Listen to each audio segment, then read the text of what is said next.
it gets GA going slower. Visit izervay.com. That's IZERVAY.com. Paid for by Astellas Pharma. You still thinking job change in the new year? Yeah, I need something that's in high demand and more stable in this economy. IT?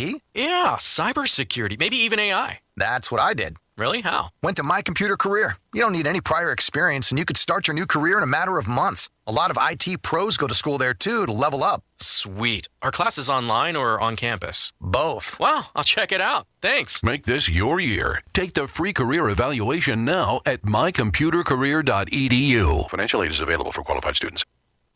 This is the Money Matters Radio Network, WBNW 1120 AM and W275CM FM. Concord, Boston, the Money Matters Radio Network. Sometimes we know what's next.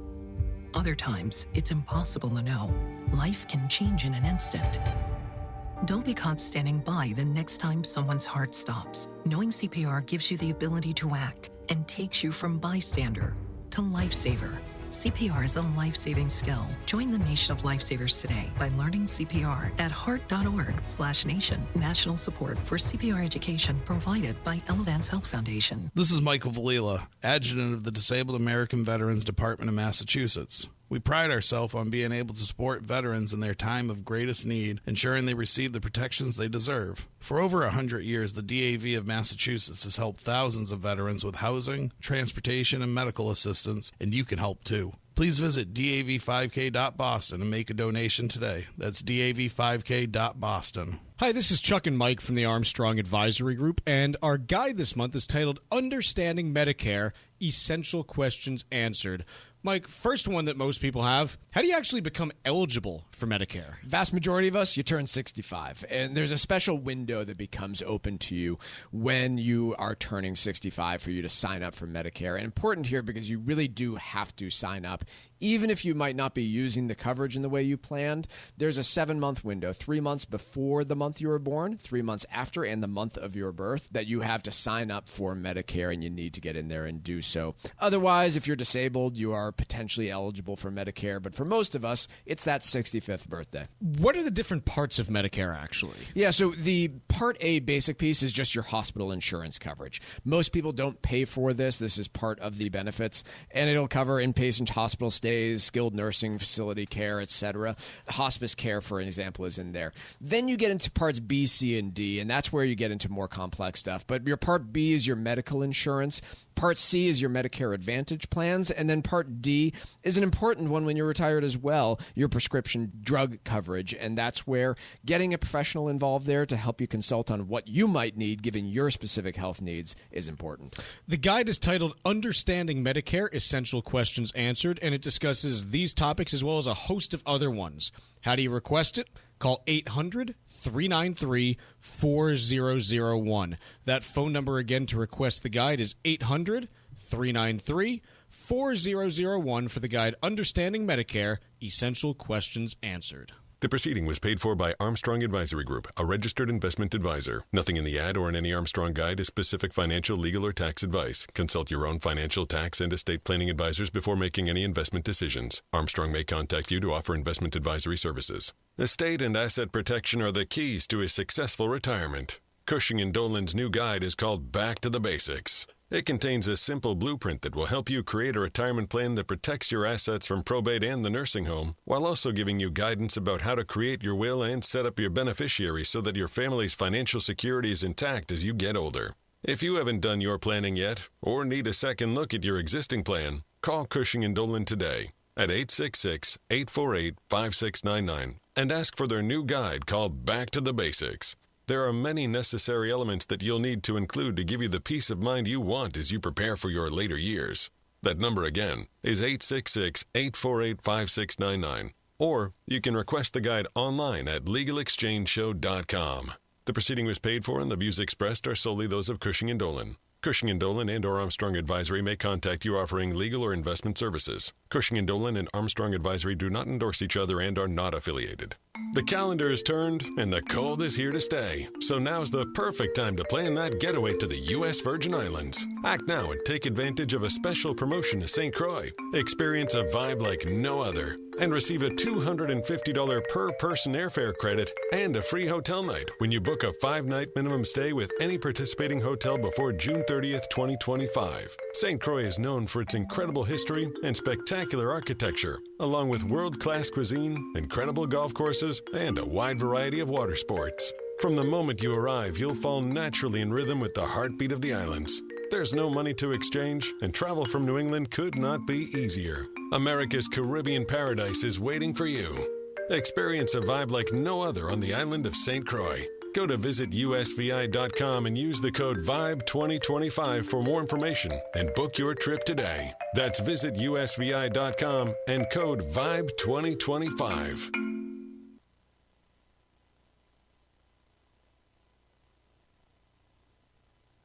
The Financial Exchange is produced by Money Matters Radio and is hosted by employees of the Armstrong Advisory Group, a registered investment advisor. All opinions expressed are solely those of the hosts, do not reflect the opinions of Armstrong Advisory or anyone else. Investments can lose money. This program does not offer any specific financial or investment advice. Please consult your own financial, tax, and estate planning advisors before making any investment decisions. Armstrong Advisory and the advertisers heard on this program do not endorse each other or their services. Armstrong and Money Matters Radio do not compensate each other for referrals and are not affiliated. This is the Financial Exchange with Mike Armstrong and Marc Fandetti. Your exclusive look at business and financial news affecting your day, your city, your world. Stay informed and up to date about economic and market trends, plus breaking business news every day. The Financial Exchange is a proud partner of the Disabled American Veterans Department of Massachusetts. Help us support our great American heroes by visiting dav5k.boston and making a donation today. This is the Financial Exchange with Mike Armstrong and Marc Fandetti. Morning, Mark. Morning, Tucker. Morning, everybody listening. Hi. Hey, Michael. Happy Tuesday, although it's not terribly happy out there. Markets, which finished mixed yesterday, are once again selling off strongly in early trading, and some interesting stuff going on in the bond market as well. You've got commentary from Donald Trump saying the tariffs on Canada and Mexico are, quote, going forward. We'll be covering that on today's show. But we wanted to talk a bit about markets today because things are getting a wee bit hairy out there. I don't want to over-exaggerate. You're doing your things. Jiminy Glick. Yeah, I'm doing my Jiminy Glick. A wee bit hairy out there.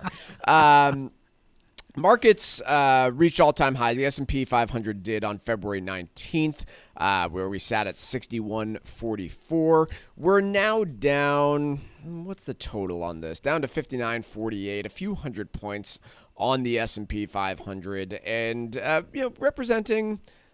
Look, it's still probably only about 3% when all is said and done off the all-time highs, but you do have markets moving, and especially in the bond market. And, I think the bond market moves are always interesting because oftentimes they tell you a bit more. And so let's just talk about let's talk about first the context here, because since I would say 2022, you had this divergence where bond yields up often meant stocks down. You had 2022, that divergence where bonds moved down, stocks moved down, and it was all about inflation. Today we're seeing stocks move down, bond prices up, which is more normal, quite frankly. That's the usual environment you see when investors are not terribly concerned about inflation. It's, hey, sell stocks, flee to safety, buy bonds, and see yields come down. That was not the relationship we had for all of 2022, and frankly, a lot of the last couple of years as those concerns about inflation were still playing out. But today we do have, I would consider this return to normalcy, but a pretty big swing in that 10-year Treasury. Just to cover this, the U.S. 10-year currently off almost 10 basis points, 0.09%. It's bringing you down on the 10-year Treasury yield to 4.3%. And I'm just intrigued by your view on this swing, because it's not as though I haven't given it yet. It might be stupid. I haven't given it yet. Don't be prematurely intrigued. I don't have anything. I'm really scrambling for something insightful to say here, and I don't have an explanation. Mike. Well, I think the most interesting piece to me is simply that it is a divergence from what we have typically seen over the last few years, which was yields up, stocks down, and today you have yields down, stocks down, which is a bit of a return to normalcy. For the most part, the only reason a long-term investor would own what we call risk-free, we really mean credit risk-free when you hear that expression, because they're not inflation risk-free, at least not conventional treasuries. But most people think of treasuries as a risk-free asset. Again, Why? What's that mean? Credit risk-free, because the U.S. government will not default. The full faith and credit of the U.S. government is as close as you can get to a gold-plated guarantee in this world. They can print money to pay their obligations or raise taxes. So the risk-free rate is something that can be exploited in a portfolio context to protect an investor against stock market turmoil. It's the only reason to own bonds. It's why in your target date fund, there's always some, unless you're in the most extreme in a risk sense fund, there are always some treasuries, U.S. government bonds in a target date fund to protect against severe market pullbacks. Because in crises, government bonds, longer term especially, tend to go up in price and down in yield when stocks are going down. Not always, but they tend to. That hints at broader instability in the relationship. Bonds and stocks don't always move in different directions at different times. Said differently, bonds don't always diversify portfolios. The correlation, a fancy way of saying co-movement, does one zig when the other zags, or do they instead move together? The correlation is not stable. So this morning, as you opened with, and I think that's the perfect observation, the one that you made, this feels more normal. Stocks selling off a bit. The drop in yields, or equivalently the gain in price of bonds, seems a little extreme, but then you look at what's happening around the world, and bond yields are falling, in some cases more steeply than others, in developed economies around the world. So a bigger shift, Mike, might be happening here as investors reprice, so to speak, whatever risks are out there. So a example of this breaking down and that relationship not really working was 2022, as I mentioned. And at their worst for the year in 2022, I believe the S&P 500 was off by about 25%. Again, it didn't finish there, but it was down at one point by 25%.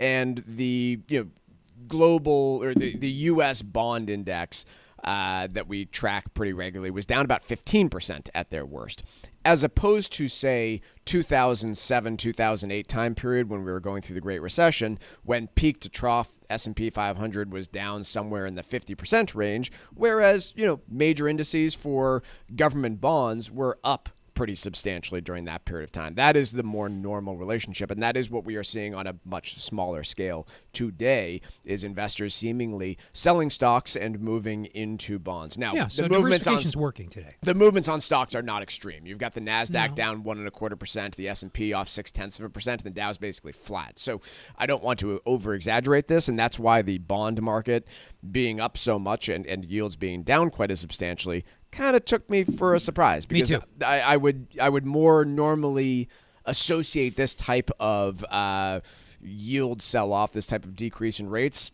similar to like a 2 to 3% sell-off in equities, which I just find interesting. This is a bit more extreme than we would typically see. Yeah, volatility is measured by the VIX index, not something we talk, or at least I don't. I lose sight of it, but it's been climbing the past several days. You don't really know what's going on under the surface. Sure. No one does. No one has a global view on these things, even big, very sophisticated managers. But there is a clear trend over the past few days. Stocks looking wobbly, if you will. Absolutely. Bonds firming. Volatility ticking up. Is it geopolitical concerns? What's going to happen in Ukraine? Is it going to get settled? Is it worries about tariffs? I tend to poo-poo that. I don't know about you, because that's a perennial thing, or a continuous thing now, right? Every day we get new tariff threats. Hard to put your finger on a single catalyst. Maybe it comes back to something we were talking about yesterday, Mike. Stocks being really expensive, and really expensive markets being kind of fragile, just sort of balanced on the edge of a table, if you like, and a little breeze could push them off. I don't want to be overly dramatic. We don't know whether or not this sell-off has legs, but maybe that's the best explanation. So again, since Friday, stocks have been wobbly, as Mark put it, and this will mark the third day in a row if it continues this direction with a general equity market sell-off, albeit, like I said, some changes on that if you look at the Dow and other things like that. But it's been fairly persistent. On the solid news here, the good news for some folks anyway, with the 10-year Treasury yield moving down to that 4.3% range, you now have the interest rate on a 30-year fixed-rate mortgage, still really expensive from a recent historical context, but you're down to below 6.9%, whereas just last week, you were up in that 7.1% on a 30-year fixed-rate mortgage on average, according to Mortgage News Daily. So we'll continue to track this out, and I would expect those mortgage rates to come down further should you see this 10-year continue to decline. But frankly, without a significant sell-off, without big changes to deficits, government spending, taxes, I don't see a huge justification for those rates to come down substantially unless, like I said, you enter some period of economic downturn, which I don't think anyone in any administration is really hoping for. Mike, one framework for thinking about this, and this might be oversimplifying it, is... Oversimplification's good, Mark. I like it. It's a good starting point for the show. We can get more complex later. It is my middle name. Is the market, or are investors on average, more worried today, tomorrow, whenever, about recession or growth that's too hot? Today's actions. I don't think they would put it in the words of growth too hot, but inflation is how. Inflation is what is a more succinct way to put that. Today, the balance of risks in the estimation of the market seem to have shifted toward recession. Yeah. I don't know exactly why. We haven't gotten any new data. No influential CEO or government official has uttered anything that might be considered destabilizing. Nope. But markets are forward-looking. Sometimes they make self-fulfilling predictions, and this is what policymakers will be keeping an eye on, I would think. Let's take a quick break. When we come back, I want to get to the announcements or rumors when it comes to tariffs on Canada and Mexico, as well as some new regulations on chip making in China. We'll be back with that next on the Financial Exchange. Get up-to-the-minute market updates with Wall Street Watch, weekdays at 10:30, only here on the Financial Exchange Radio Network. If you're nearing retirement age and are concerned about how to protect your assets, you need to call Cushing & Dolan, the experts in elder law. Their new guide is called Back to the Basics, and it will help you create a plan that will help you understand issues like avoiding probate, passing your assets along to your family, and potentially eliminating your estate taxes. This free guide has all the information you need to build a safe and secure estate plan that will give you peace of mind as you close in on retirement. Call 866-848-5699 right now and request your free guide today. You can also request a no-obligation consultation to review any current planning you've done. Cushing & Dolan have been helping families like yours for 30 years. Let them help you, too. Get their new guide called Back to the Basics today. Call 866-848-5699 or request the guide online by visiting LegalExchangeShow.com. The proceeding was paid for and the views expressed are solely those of Cushing & Dolan. Cushing & Dolan and or Armstrong Advisory may contact you offering legal or investment services. Cushing & Dolan and Armstrong Advisory do not endorse each other and are not affiliated.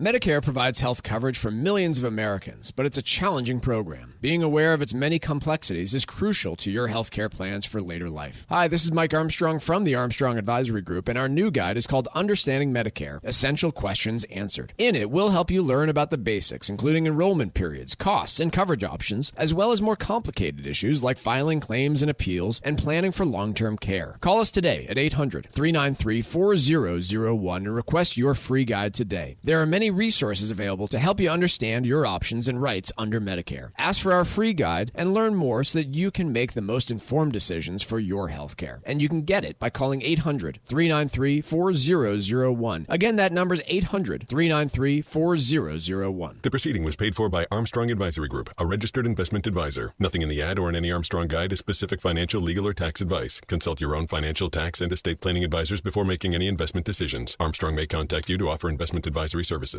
The calendar is turned and the cold is here to stay. So now's the perfect time to plan that getaway to the U.S. Virgin Islands. Act now and take advantage of a special promotion to St. Croix. Experience a vibe like no other and receive a $250 per person airfare credit and a free hotel night when you book a 5-night minimum stay with any participating hotel before June 30th, 2025. St. Croix is known for its incredible history and spectacular architecture, along with world-class cuisine, incredible golf courses, and a wide variety of water sports. From the moment you arrive, you'll fall naturally in rhythm with the heartbeat of the islands.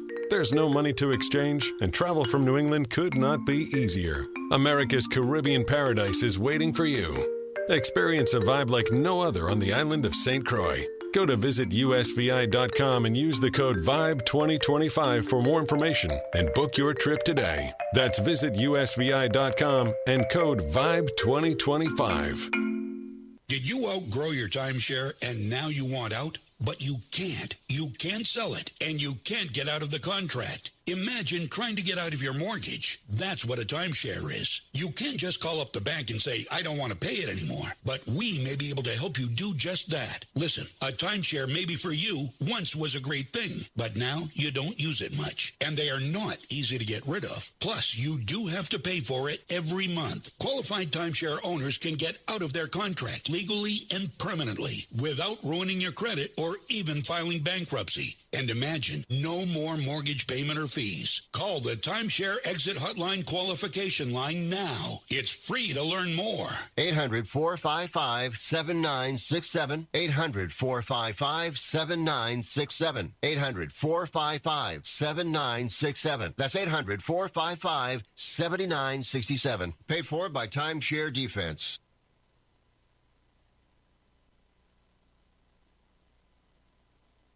Find daily interviews and full shows of the Financial Exchange on our YouTube page. Get caught up on anything and everything you might have missed. This is the Financial Exchange Radio Network.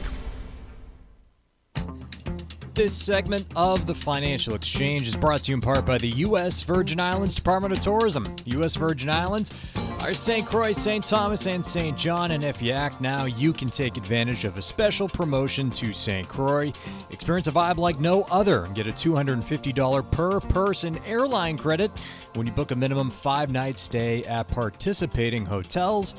Go to visitusvi.com and use code VIBE2025 to reserve your trip today. Take your next vacation to St. Croix in America's Caribbean paradise, the United States Virgin Islands. Go to visitusvi.com and use code VIBE2025 to book your trip. That's visitusvi.com and code VIBE2025.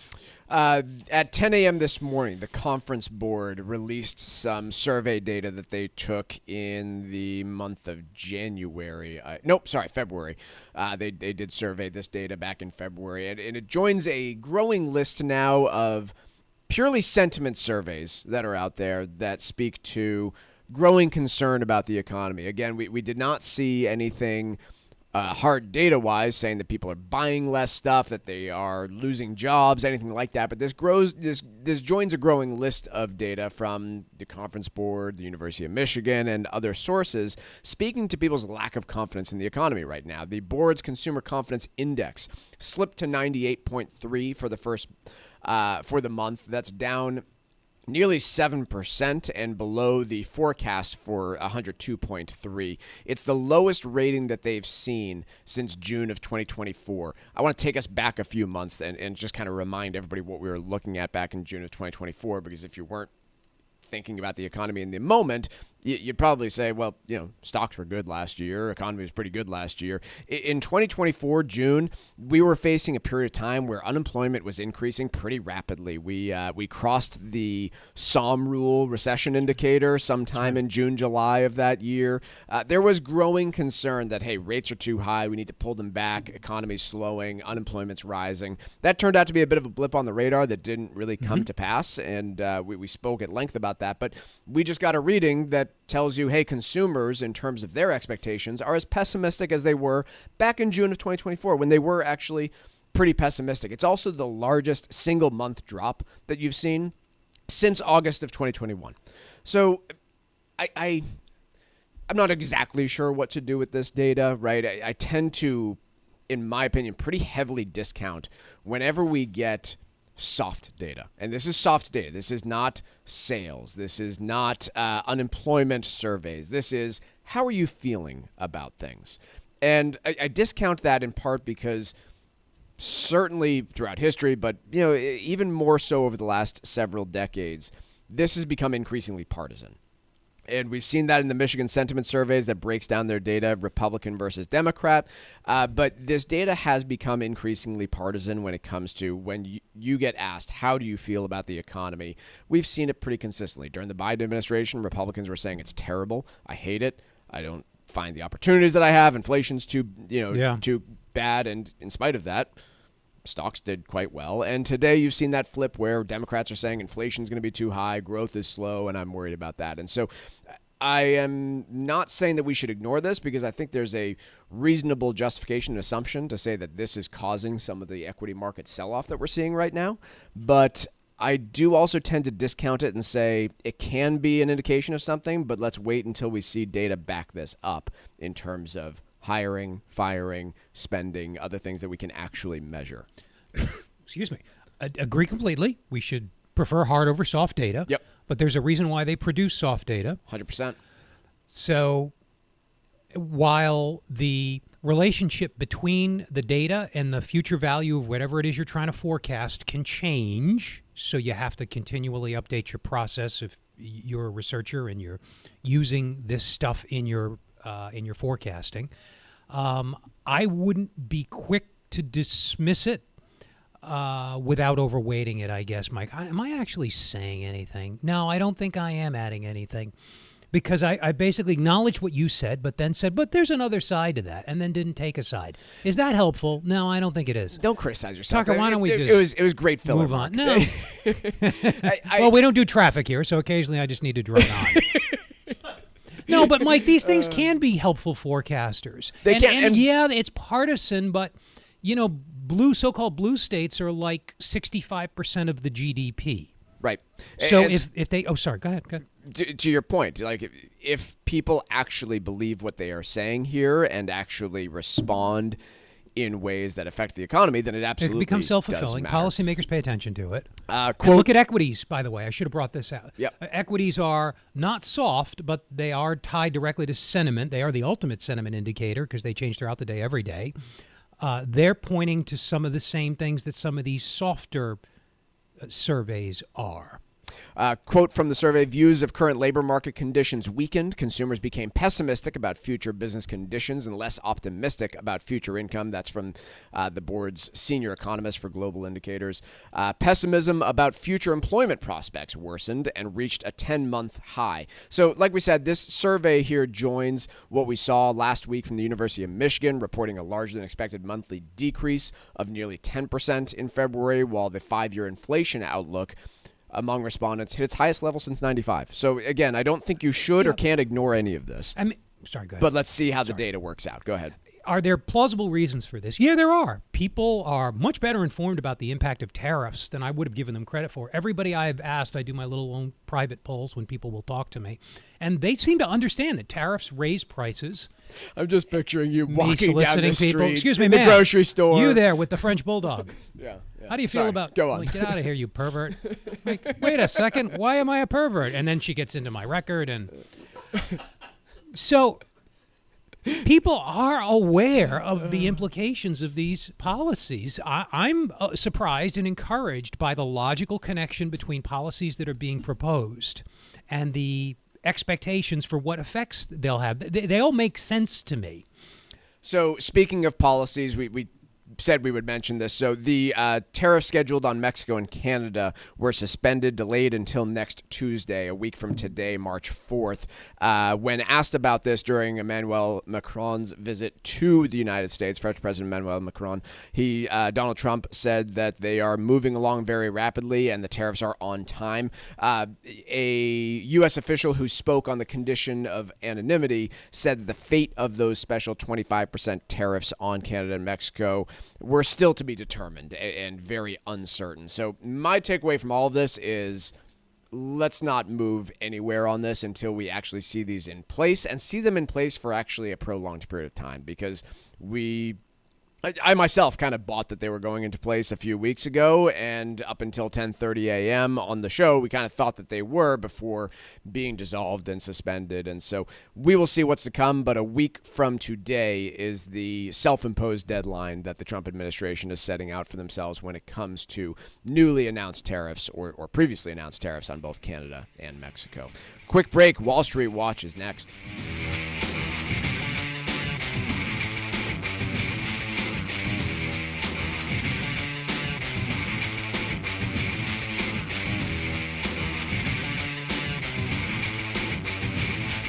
Like us on Facebook and follow us on Twitter @TFE Show. Breaking business news is always first, right here on the Financial Exchange Radio Network.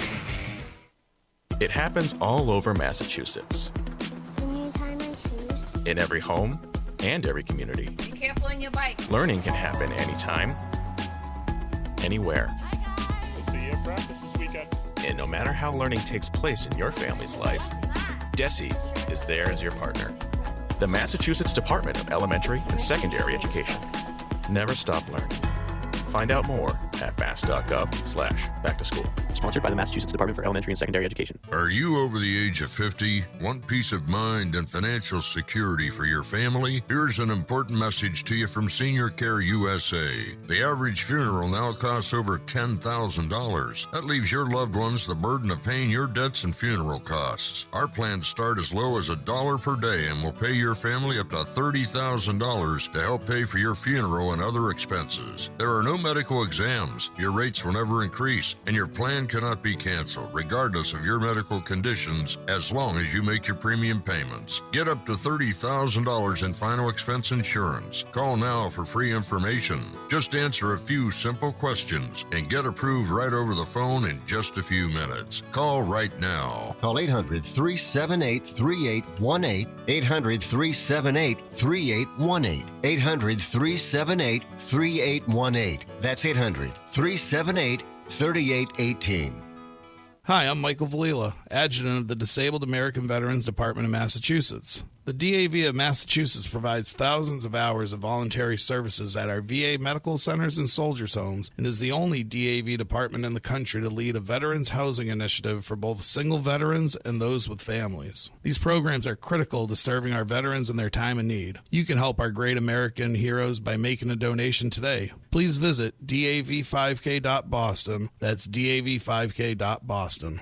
The calendar is turned and the cold is here to stay. So now's the perfect time to plan that getaway to the U.S. Virgin Islands. Act now and take advantage of a special promotion to St. Croix. Experience a vibe like no other and receive a $250 per person airfare credit and a free hotel night when you book a 5-night minimum stay with any participating hotel before June 30th, 2025. St. Croix is known for its incredible history and spectacular architecture, along with world-class cuisine, incredible golf courses, and a wide variety of water sports. From the moment you arrive, you'll fall naturally in rhythm with the heartbeat of the islands. There's no money to exchange, and travel from New England could not be easier. America's Caribbean paradise is waiting for you. Experience a vibe like no other on the island of St. Croix. Go to visitusvi.com and use the code VIBE2025 for more information and book your trip today. That's visitusvi.com and code VIBE2025. This is Tucker Silva of the Financial Exchange Show, and I'm joined today by estate planning attorney Todd Lutzke from the law firm of Cushing & Dolan with your Financial Exchange quick tip of the day. And today we're talking about the basics of estate planning. Todd, what happens if you don't have a healthcare proxy in place and your spouse needs nursing home care? So this is a basic document that we don't talk about as much as we should. It allows you to appoint somebody else to make a medical decision for you. And by the way, it's not just one medical decision. It could be any number of things, from prescription drugs to doing a surgery. And yes, the most important one, which is, hey, if all hope is lost, I don't want to, be on a machine. But that's the basics, and you do need it for that. But the bigger point is, if you enter a nursing home and you don't have one of these, you're not going to be able to admit them. You're going to have to go get a guardianship in order to admit them to the nursing home, because they're not going to allow you to do that. So very important that you have one for that. Now, guardianships are time-consuming and expensive. You got to hire a lawyer. You got to go through a lot of nonsense, right? If you have this basic document, which you should have for anyway, just for your basic purposes, having it not only for those reasons, but to help you get into a nursing home if you need to, is essential. Learn how you can avoid probate, eliminate estate taxes, keep your money in your family, and protect your assets from the nursing home. Request the brand new guide from Cushing & Dolan. It's called Back to the Basics. 866-848-5699, or you can request it from their website, legalexchangeshow.com. Cushing & Dolan have been helping families like yours for more than 30 years. Call 866-848-5699 or request it from their website, legalexchangeshow.com. The proceeding was paid for and the views expressed are solely those of Cushing & Dolan. Cushing & Dolan and or Armstrong Advisory may contact you offering legal or investment services. Cushing and Armstrong do not endorse each other and are not affiliated.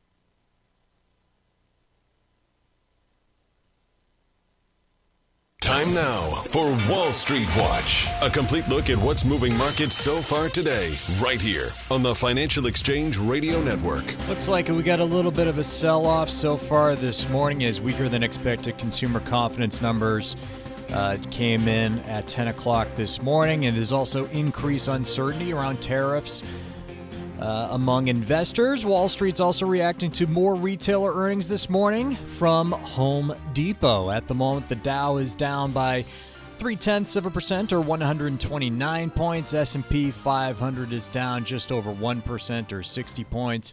The NASDAQ down nearly 2% now at down 364 points. Russell 2000 is off over 0.2%.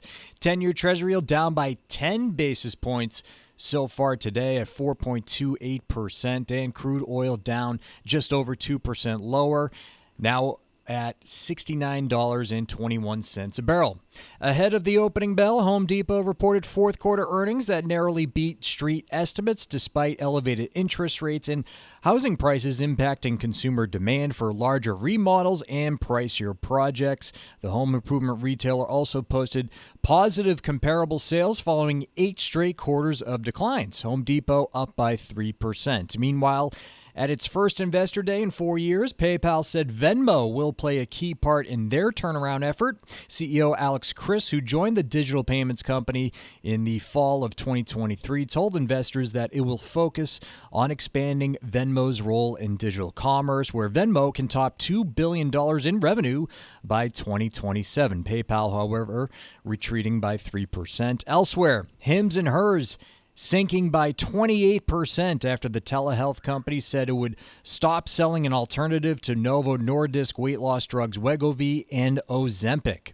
Zoom Communications offered revenue guidance that disappointed investors, sending that stock down over 8%. Palantir shares continued to skid, down another 4% today.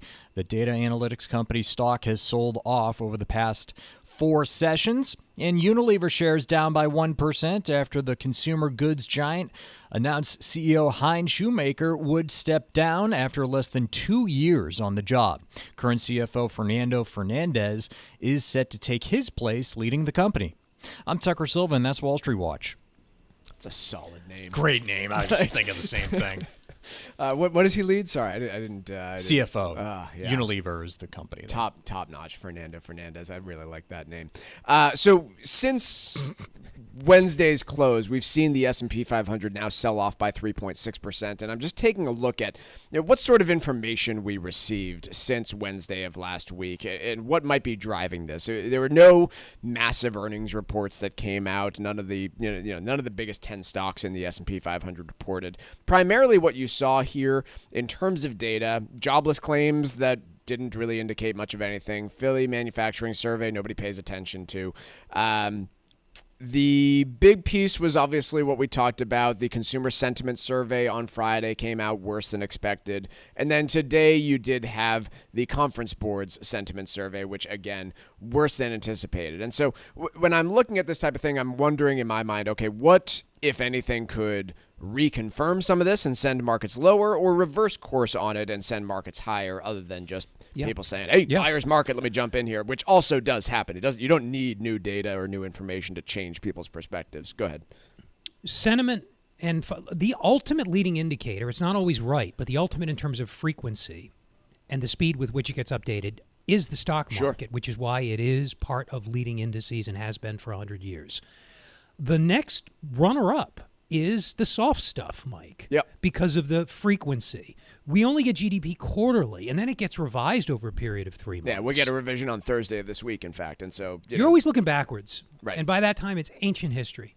So, other things that I think maybe could play a role here, you do have a very big earnings report on Wednesday of this week with Nvidia telling us how they did. That is after the bell on Wednesday. That, let's be honest, that has the ability to move the entire market if Nvidia knocks the cover off the ball. So that's a possibility in terms of moving market. But in terms of data that probably matters for this market, pending home sales, that's out on Thursday. Not really going to do anything. Jobless claims. Should those shoot up in the wrong direction, that could potentially add to this narrative of concern. But I certainly don't think the government layoffs are going to show up in that data anytime soon. Personal income, PCE index, I suppose if you saw a big spike in inflation, that could move things. But this isn't a market that's worried about inflation right now. We just talked about the balance of risks have shifted towards slowness, not overheating. The following week, again, taking a look at things here, ISM manufacturing, historically leading indicator in terms of the economy, that could move things. That's on Monday, March 3rd.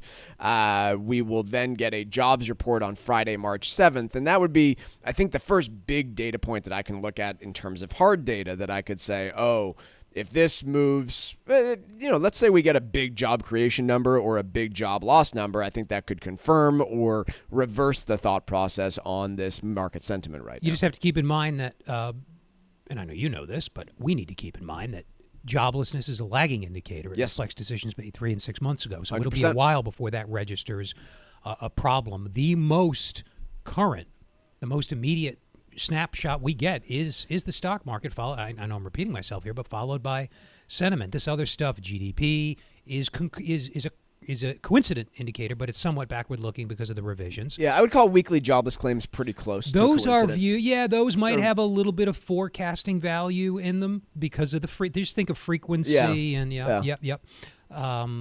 That's what we're seeing right now. And again, I always just find it interesting to see, okay, what's coming? What could reverse this? What could confirm it? And that's what we're going to see over the next few weeks. I guess the point I was trying to make is, should it matter if joblessness is strong? That's backward looking.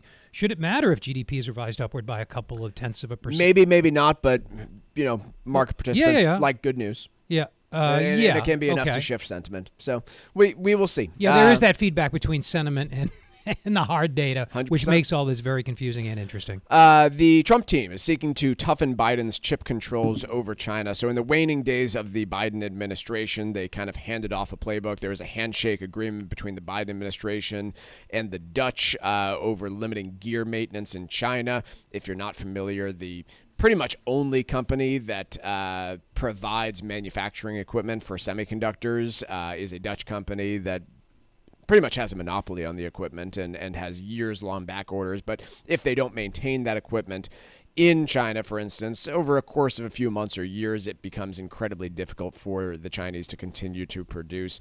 In any case, the Trump officials recently met with their Japanese and Dutch counterparts about restricting both Tokyo Electron and ASML Holdings from sending their engineers to maintain semiconductor gear in China. Should they get agreement on this, then it is just another, I guess, what would they call it? Something to delay. I'm trying to think of the right wording. I don't know. Problem for the Chinese to overcome when it comes to continuing their R&D into the semiconductor space. We will see if they get agreement. The Dutch had apparently very much reversed course on any of their promises after Trump was elected, and so we will see what sort of negotiating tactics they're able to employ to continue this push on China and this agreement from all the big powerhouses when it comes to the, again, latest and greatest gear and equipment to manufacture semiconductors. I think most experts think that we can slow them down a little bit with these little speed bumpy obstacles, but ultimately they're going to reach their destination. That seemed to be the opinion of the people in the last administration and others who've thought about this 100%, and that tends to be the case with most any technology. Whether it's nuclear power, whether it's nuclear weapons, there's always this push to, hey, we might be able to slow it down, but when it comes to scientific achievement and genie's out of movement, the bottle.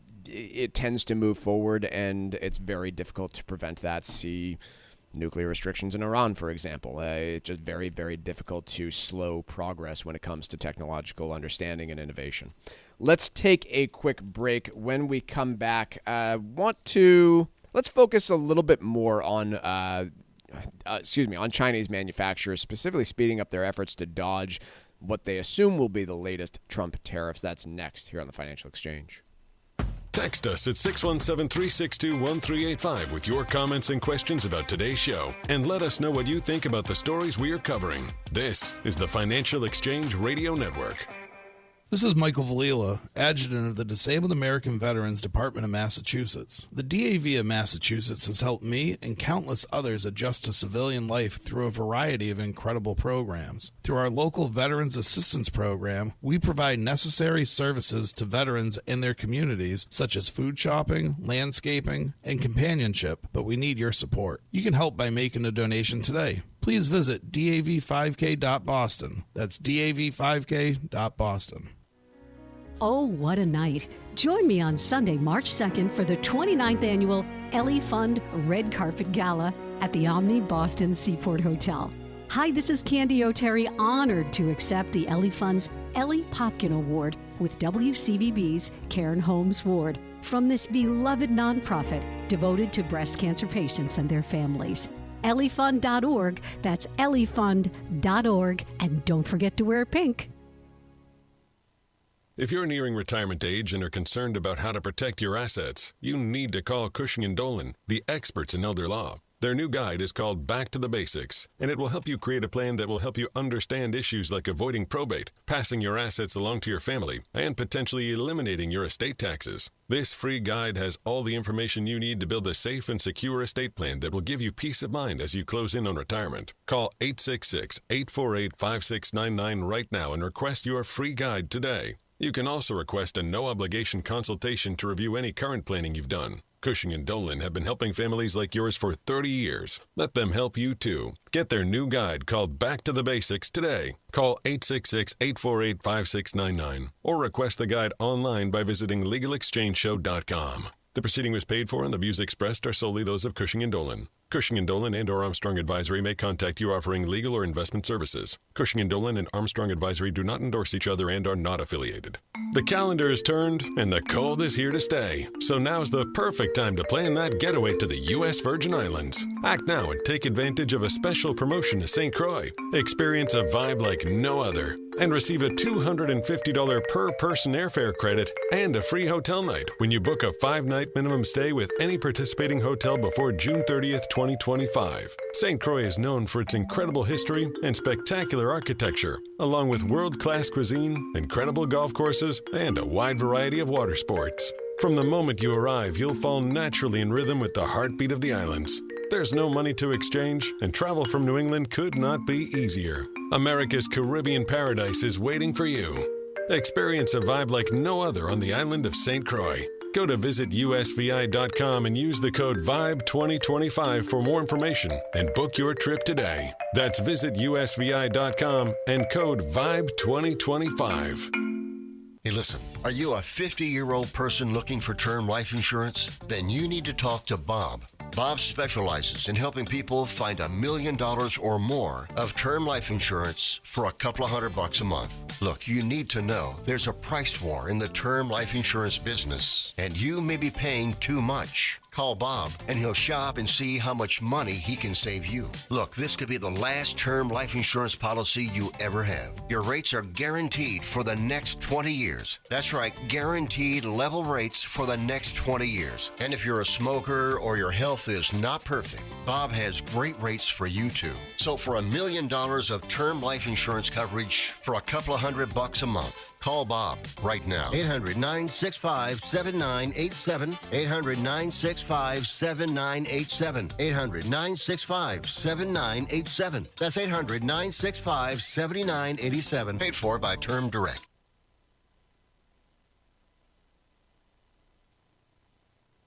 The Financial Exchange Show podcast drops every day on Apple, Spotify, and iHeartRadio. Hit that subscribe button and leave us a 5-star review. You're listening to the Financial Exchange Radio Network.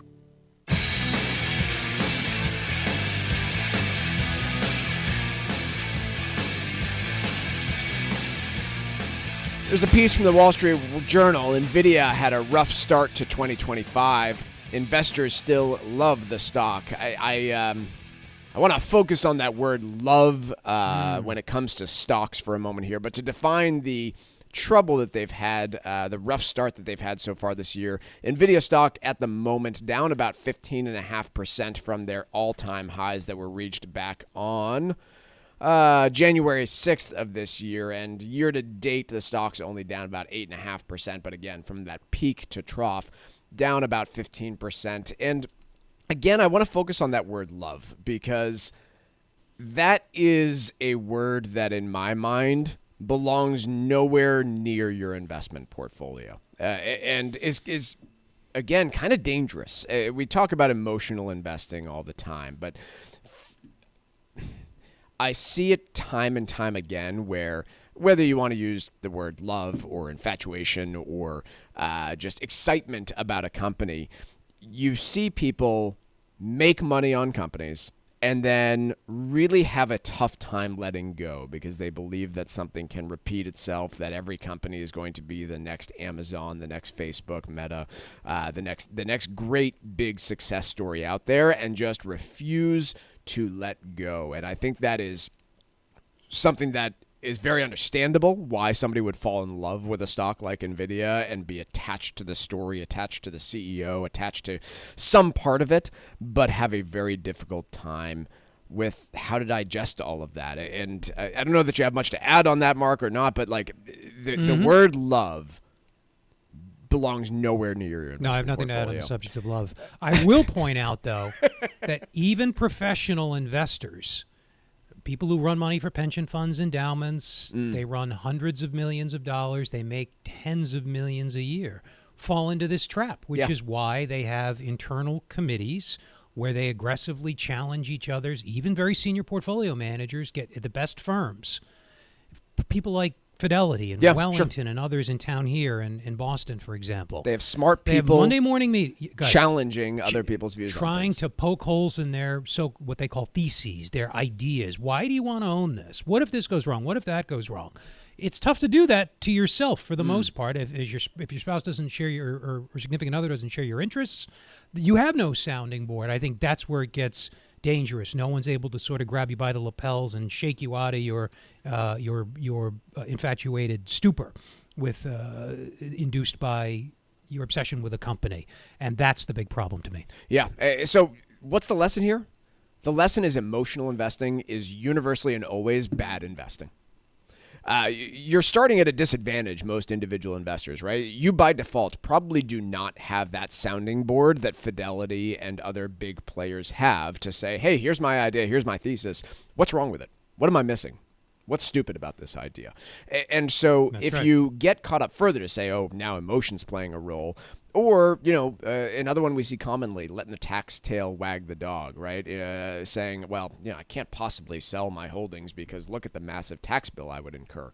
Well, compared to the lack of a tax bill you would incur by losing all of your money, it doesn't really matter. And so what I would just tell people is, hey, if you are finding yourself in this position, maybe you have had an incredibly successful investment thesis over the last few years. Many people have. It has been a tremendously good market, especially for some specific areas, and are suddenly finding yourself in a portfolio that seems overly concentrated to you. Maybe it's one area of the market, maybe it's just U.S. markets in general, maybe it's one individual company, and you're not sure how to de-risk or reevaluate your risk exposure. Please give the folks at Armstrong Advisory Group a call. Let us perform a full portfolio analysis and really help you understand where your exposure sits, how to manage something like a concentrated stock position in a tax-efficient way that will also play well to your personal financial strategy. If you have questions like that, you need that second opinion, give the folks at Armstrong Advisory Group a call. The number is 800-393-4001. Again, 800-393-4001. The proceeding was paid for by Armstrong Advisory Group, a registered investment advisor. Nothing in the ad or in any Armstrong guide is specific financial, legal, or tax advice. Consult your own financial, tax, and estate planning advisors before making any investment decisions. Armstrong may contact you to offer investment advisory services. About 3 weeks ago, when we were all focused on the Canada and Mexico tariffs that ended up getting suspended until a week from today, the tariffs on China also did go into place. And what was very different there was, A, they were smaller, 10% increase on tariffs in China, and B, you did not see the Chinese run to the negotiating table in the same way that Mexico and Canada representatives did. And those tariffs are in place right now on China, those 10% tariffs on Chinese products that were imposed. And instead of any sort of negotiating tactic, the Chinese have been really planning for this, it seems, in a lot of ways. There's a Chinese-based electronics manufacturer called Agilion, who over the course of the last few years have become increasingly worried about new tariffs should Donald Trump return to the White House. And so over the last few years have been planning out contingency plans, and they put them into place pretty recently, where the company very rapidly brought up to speed a factory in Malaysia that they'd been exploring for quite some time, and are now ramping that up more quickly. And this is what is occurring seemingly with many Chinese companies across the globe is, hey, where can we set up shop elsewhere? How much is it going to cost us to do it? And does it allow us to still manufacture a large amount of our product in China, ship something that's mostly finished to a country like Malaysia, and then avoid the tariffs entirely? That is certainly the tactic I think that is likely to be employed there. And also speaks to, again, if I'm going to find a way to compliment the Chinese here for a moment, the Belt and Road Initiative that they have gone after for the course of the last few decades, I think is paying off right now, where, hey, we have infrastructure investments in places like Malaysia, in places like parts of Africa and the rest of Southeast Asia, where we have friendly enough relationships with the local governments where we can step in here and pretty rapidly ramp up production of certain items in those countries without much in the way of pushback. Yeah, it does turn into a game of whack-a-mole. It does. They will always find a way around that. By this, I mean the Chinese find a different way to source stuff or sell their outputs so as to evade sanctions, tariffs, restrictions, you name it. Yeah, and I don't mean that to say that I don't think it's worth doing. No, you got to try. I think there's plenty of reason to go forward with this type of stuff. But to your point, it does become this rapid game of whack-a-mole where you say, okay, now do we need to slap tariffs on anything from Malaysia because it's truly just Chinese-made stuff routing its way through there? Do we need to stop exporting semiconductors to Malaysia because they'll be able to be imported back into China because of the Belt and Road Initiative? It becomes this constant game of whack-a-mole, and you start to, if not agree with, at least comprehend why the administration is talking about universal tariffs across the board. But really the way to, I think, approach it and solve it is a coalition of governments that say, no, we're not touching Chinese-made products. And, you talk about a few of the largest economies in the world, like the United States and Germany, which are not at all on the same page right now, but were they to get on the same page could actually have a real impact on Chinese activity. Quick break, a lot more to cover in the second hour of the Financial Exchange, including those big Home Depot earnings. That's next here on the Financial Exchange.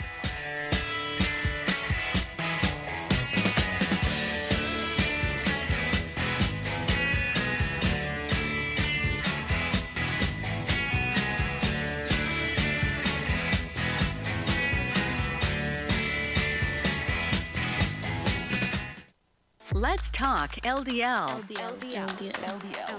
AKA bad cholesterol. The higher your LDL cholesterol, the higher your risk of a heart attack or stroke. Your health matters. Know your number. Talk to your doctor and get your cholesterol checked. And learn how to help lower your LDL bad cholesterol. Because your health is in your hands. Find out more at heart.org/LDL. Environmental nonprofit Ocean River Institute is working with communities to tackle climate change with nature-based solutions that feature slowing water down and building more soil with grasses and plants. Research indicates that people acting in their own neighborhoods can build an inch of soil in a year and slow sea level rise down by as much as 25%.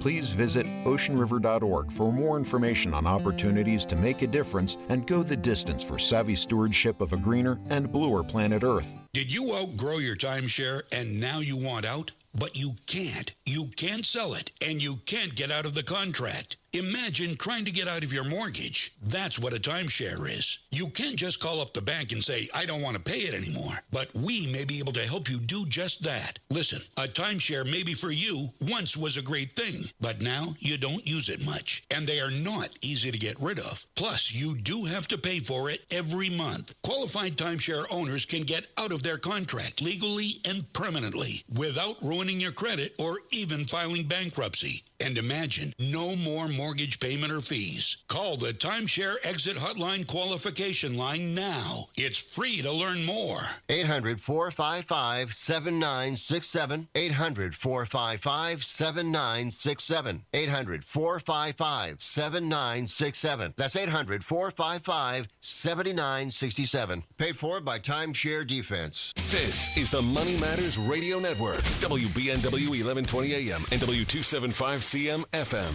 Concord, Boston. The Money Matters Radio Network. It happens all over Massachusetts. Can you tie my shoes? In every home and every community. Be careful on your bike. Learning can happen anytime, anywhere. We'll see you at practice this weekend.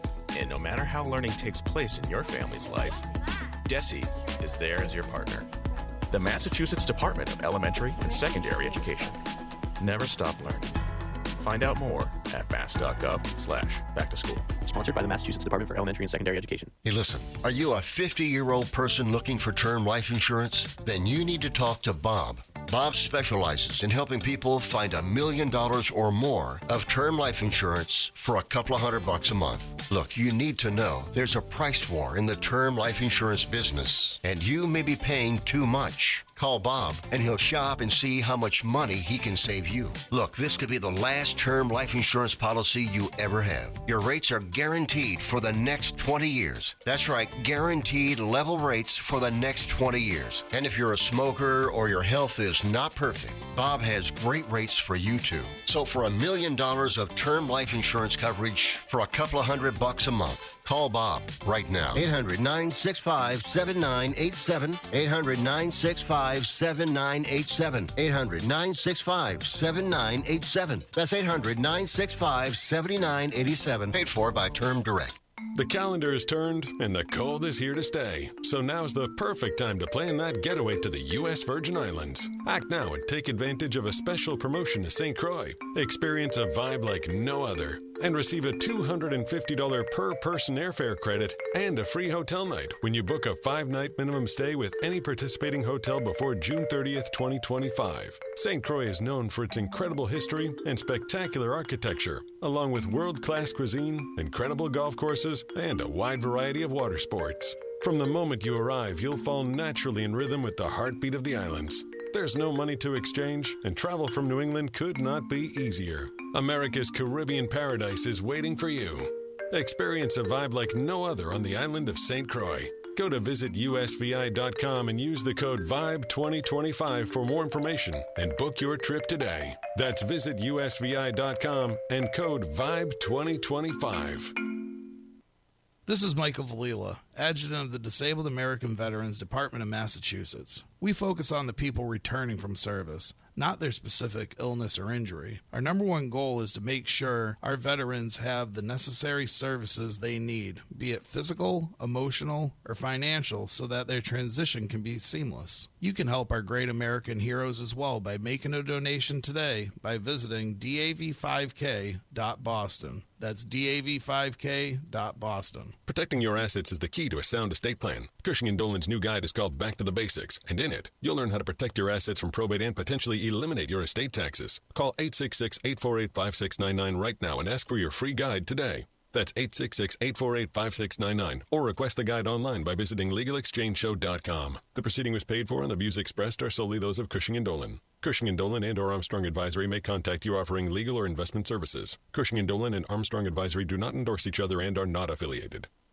As a busy mom to 4 kids, my to-do list is full. Trying to fit in exercise, eating right, and prioritizing self-care can feel next to impossible. While we can't add more hours to the day, we do have a great resource to help.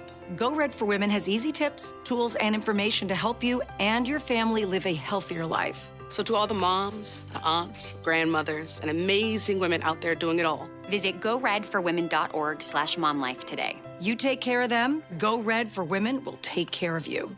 Hi, this is Chuck and Mike from the Armstrong Advisory Group, and our guide this month is titled Understanding Medicare, Essential Questions Answered.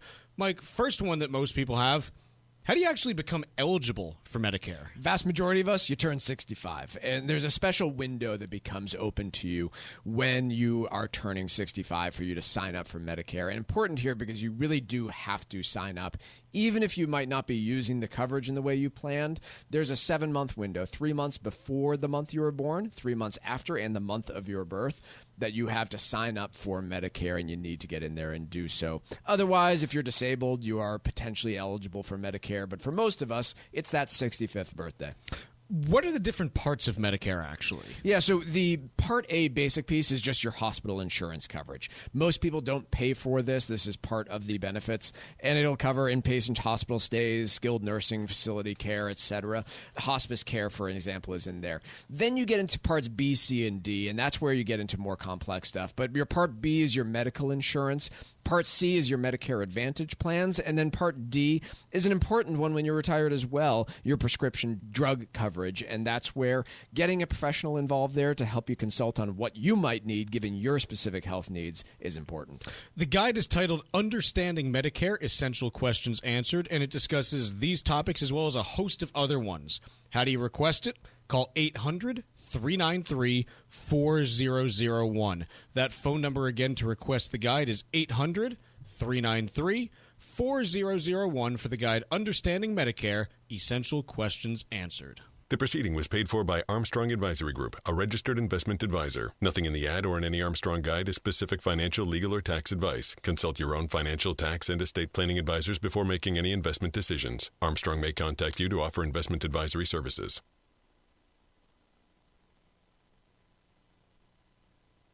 The Financial Exchange is produced by Money Matters Radio and is hosted by employees of the Armstrong Advisory Group, a registered investment advisor. All opinions expressed are solely those of the hosts, do not reflect the opinions of Armstrong Advisory or anyone else. Investments can lose money. This program does not offer any specific financial or investment advice. Please consult your own financial, tax, and estate planning advisors before making any investment decisions. Armstrong Advisory and the advertisers heard on this program do not endorse each other or their services. Armstrong and Money Matters Radio do not compensate each other for referrals and are not affiliated. This is the Financial Exchange with Mike Armstrong and Marc Fandetti. Your exclusive look at business and financial news affecting your day, your city, your world. Stay informed and up to date about economic and market trends, plus breaking business news every day. The Financial Exchange is a proud partner of the Disabled American Veterans Department of Massachusetts. Help us support our great American heroes by visiting dav5k.boston and making a donation today. This is the Financial Exchange with Mike Armstrong and Marc Fandetti. Good morning on a red Tuesday. If you're just joining us, Dow, S&P, and NASDAQ all in negative territory, with the NASDAQ leading the way off 370 points, or about 1.9% in this early trading on a Tuesday. S&P down 57 points, 0.9%, and the Dow still close to flat, only down about 25 points at the moment. Big moves in Treasury markets as well, with the U.S. 10-year Treasury moving down about 9 basis points to 4.3%. Oil prices off by a couple percent as well, down to $69 a barrel, 2.25% off on the day. Does help us out at the gas pump a little bit, but again, if we're looking at a market sentiment shift, seems to be a sentiment towards concern about recession. You have recession, less oil demand, less gas demand. problems for energy markets to play out there. Right. There's also some, potential talk of, Russia, Ukraine, how that plays out, a little bit more friendliness to Russia from this administration. What could that mean for global oil prices? So I won't attribute it all to one thing. According to AAA, the national average for a gallon of gas sitting at $3.14 at the moment. 30-year fixed rate mortgage now coming in at 6.87%. And crypto markets, which have been really just trading as like a leveraged tech holding for some time now. Bitcoin dropping to a 3-month low below $90,000 in a clear risk-off move for the market right now. We talked a bit about it in the first hour, but we did receive another sentiment survey this morning at 10 a.m. from the conference board this time, really echoing a lot of the same pessimism we saw last week on Friday, I believe it was, from the University of Michigan Consumer Sentiment Survey, both of which confirming a lot of concern on average from consumers about the future of the U.S. economy. Not so much from a pricing standpoint and inflation, although that was expressed in the Consumer Sentiment Survey, but really on the overall economic outlook and growth. So, for the moment, markets in a bit of a sell-off mode. S&P 500 off about 3.5%, a little bit more percent from their highs reached on the close on Wednesday. Anything else about markets to discuss, Mark, that are catching your eyes? I can't think of anything you didn't cover. I was hoping you would forget at least one or two items, Mike, but you were pretty thorough. Covered today. Look, and you hinted at this, you said this explicitly, actually, the last hour, based on what we know today, which is just the soft survey stuff, the stuff where they ask people questions, and what the markets are doing. And based on the data we've gotten for what it is worth from those two indicators, which are not always reliable, but they're reasonably good forecasters of future hard data realizations of what's actually going to happen with the economy, things are looking a little shaky. And then, of course, it becomes self-fulfilling. So we know that stock market jumpiness begets more stock market jumpiness as people start to think of reasons why investors ought to be jumpy. Similarly with sentiment. You hear sentiment's bad, you wonder if you're missing something, it becomes contagious.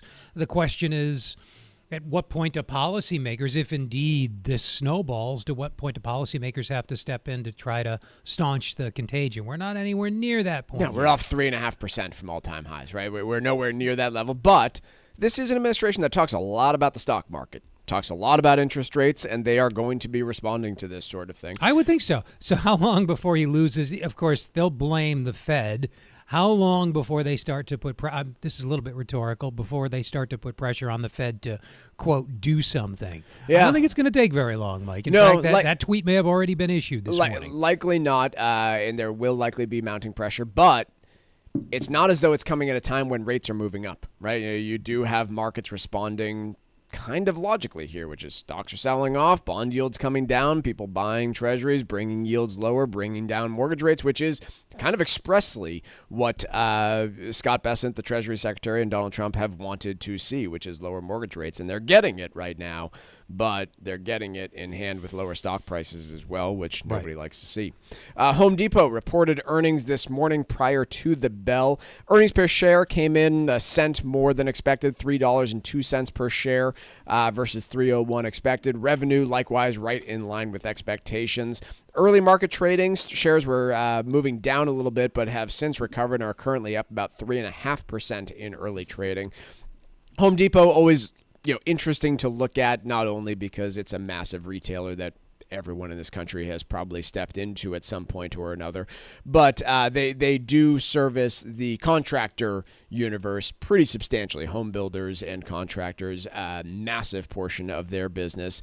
And this broke a bit of a trend for Home Depot. So they did see their same-store sales increase for the first time in 8 quarters. That had been on a previous pretty substantial downturn after obviously being one of the primary beneficiaries of the COVID lockdown, selling all sorts of fitness equipment and grills and everything that people could get their hands on. But for the last 8 quarters, it's been a pretty rough story for Home Depot in response to these higher interest rates. And this was the first quarter that really broke that trend, albeit just a little bit. You saw the same-store sales increase a tad. They also mentioned that they're anticipating same-store comp sales to turn positive in fiscal year through January of 2026.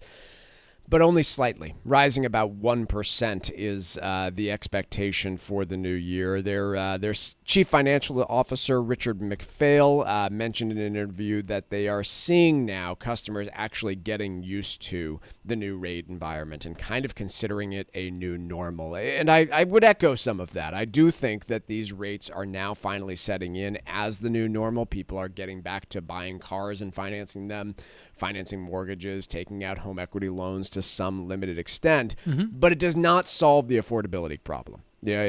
Mortgage rates being at 6.87 still represents a massive affordability problem for a large portion of potential home buyers, and I can't imagine home building suddenly ticking up in this type of environment.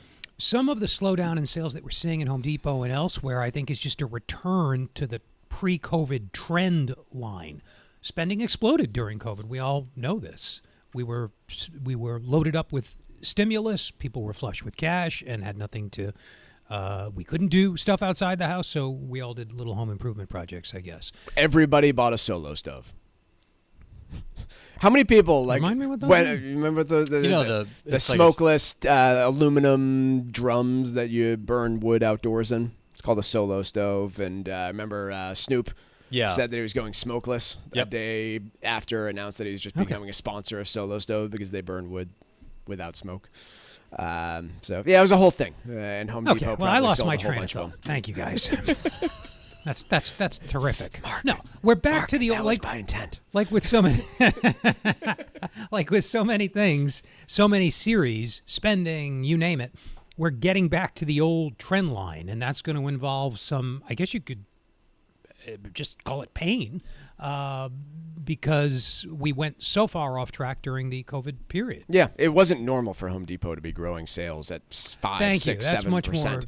1% a year in an economy where the population is barely growing is kind of what you can expect. The company does plan to open 12 new stores in 2024, plans to open 13 new locations in the coming year. So again, if we're talking about normal growth, kind of what we've been seeing is a trend of, low teen store openings, low single-digit sales growth, and, should housing tick up, then it'll be a great thing for Home Depot, but I don't think they're really anticipating it from what I'm seeing. The problem with their share value and the share value of many companies is that they started to price in that abnormally high rate of growth. Sure. By that, I mean expect it to persist, when, as you said, that wasn't realistic.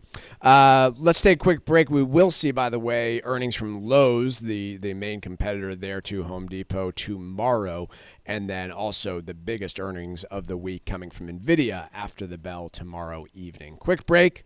A little bit of trivia for you next here on the Financial Exchange.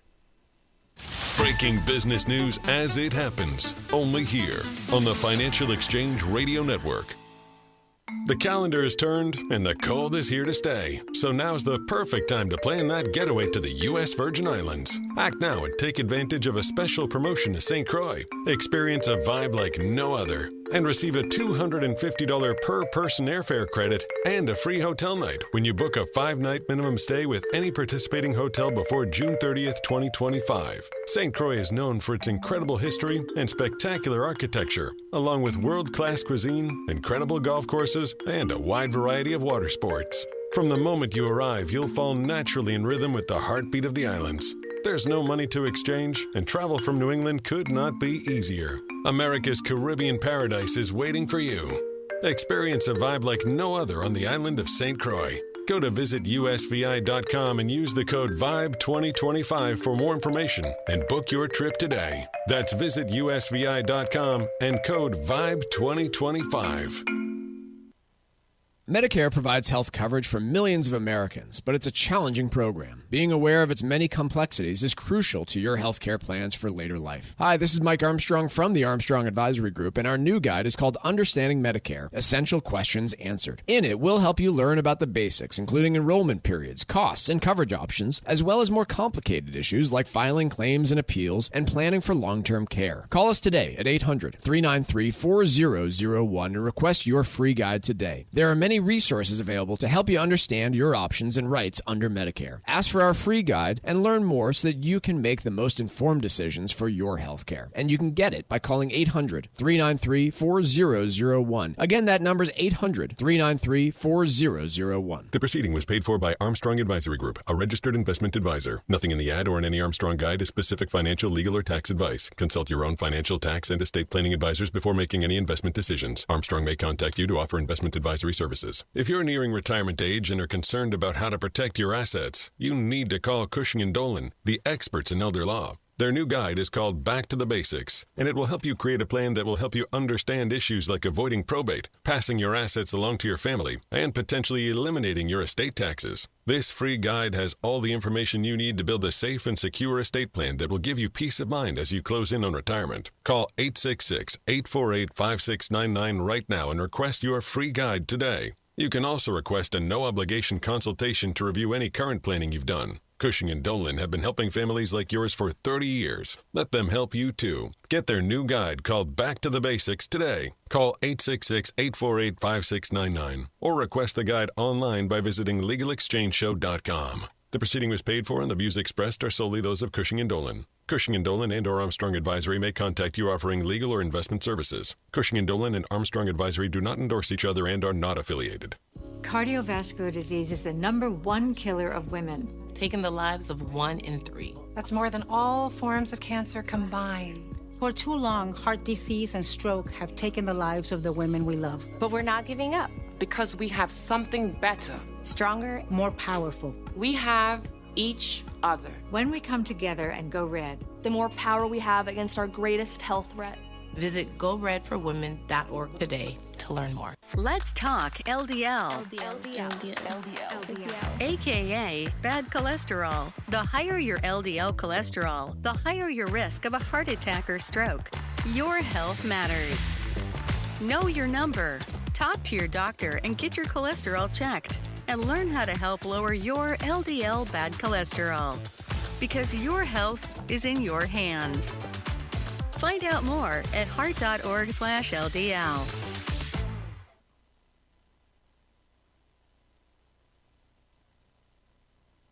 Miss any of the show? Catch up at your convenience by visiting financialexchangeshow.com and clicking the on-demand icon where you'll find all of our interviews and full shows. This is your home for the latest business and financial news in New England and around the country. This is the Financial Exchange Radio Network.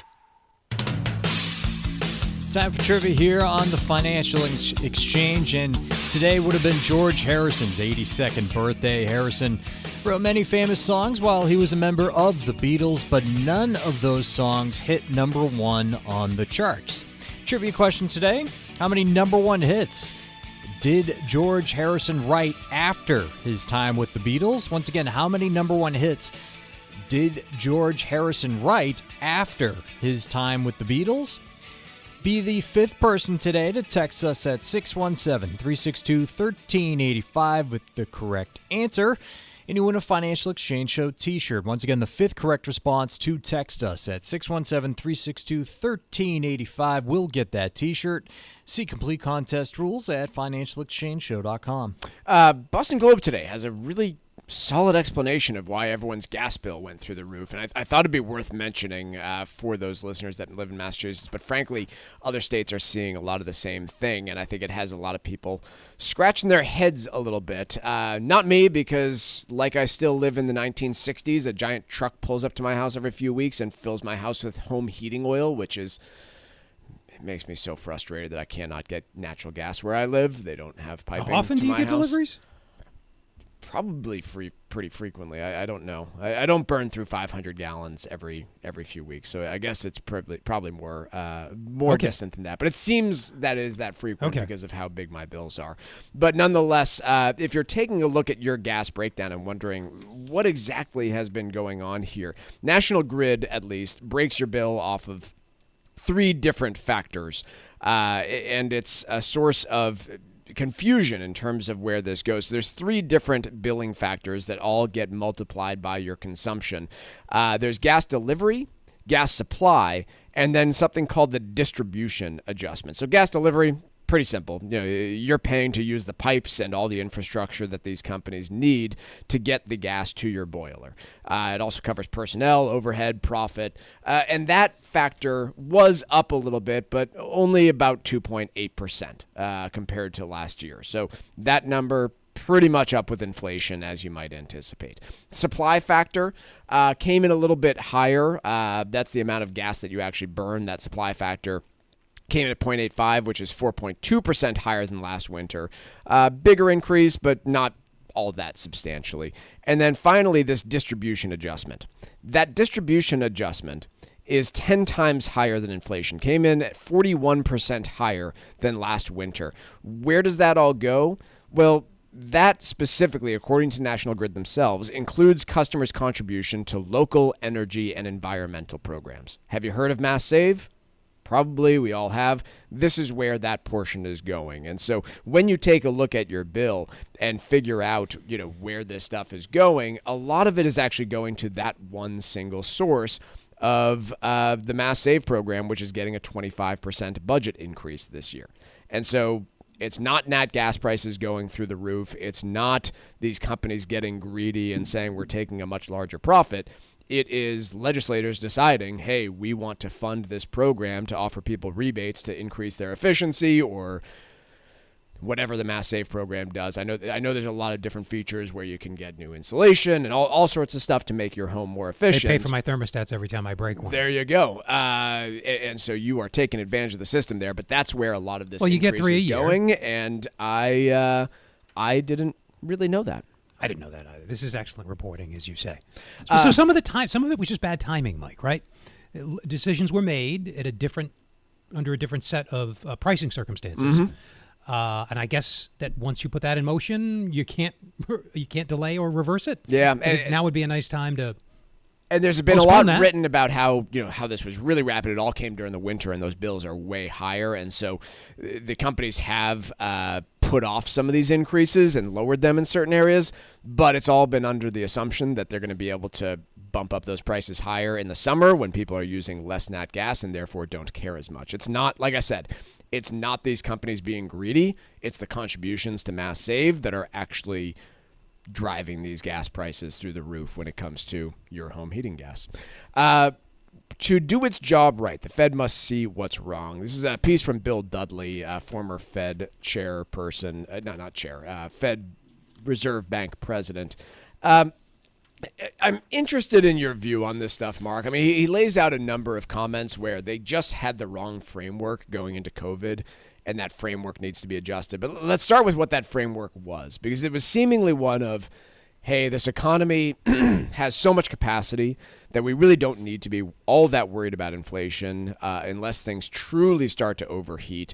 And so what we saw in the early 2020s was things like the average inflation rate, the average rate where they said, hey, we're not going to immediately move rates because we think we can use these longer term norms when it comes to inflation and things like that to achieve our 2% target.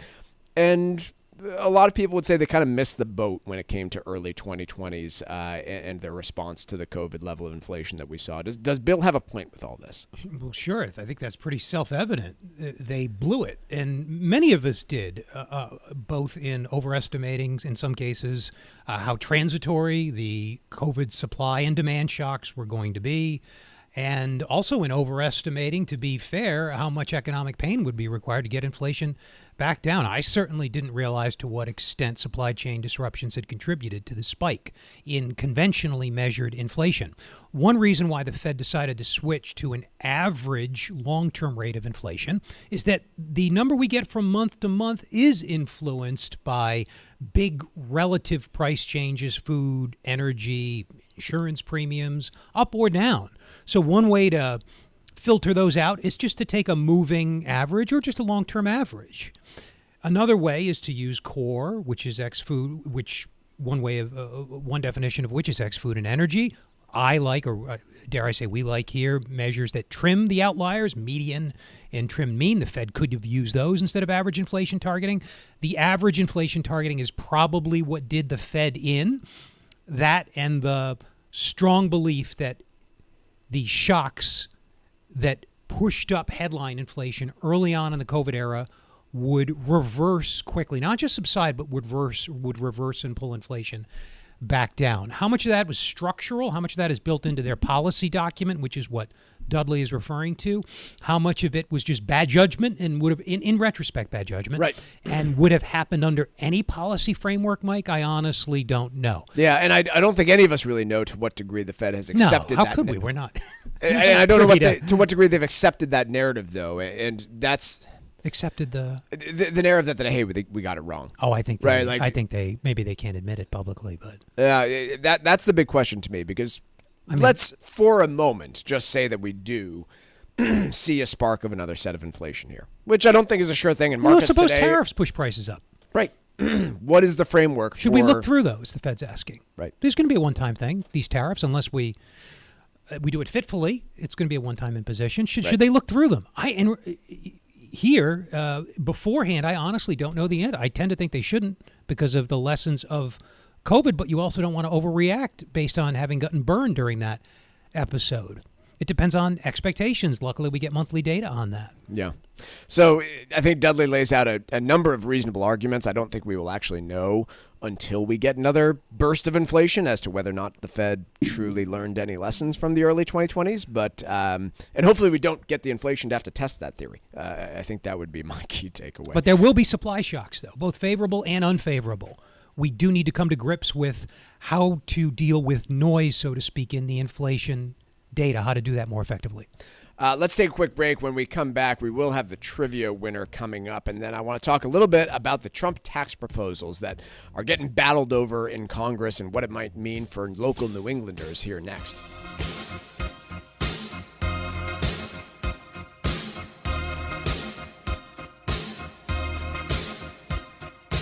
Bringing the latest financial news straight to your radio every day. It's the Financial Exchange on the Financial Exchange Radio Network. Did you outgrow your timeshare and now you want out? But you can't. You can't sell it, and you can't get out of the contract. Imagine trying to get out of your mortgage. That's what a timeshare is. You can't just call up the bank and say, I don't want to pay it anymore. But we may be able to help you do just that. Listen, a timeshare maybe for you once was a great thing, but now you don't use it much. And they are not easy to get rid of. Plus, you do have to pay for it every month. Qualified timeshare owners can get out of their contract legally and permanently without ruining your credit or even filing bankruptcy. And imagine no more mortgage payment or fees. Call the Timeshare Exit Hotline qualification line now. It's free to learn more.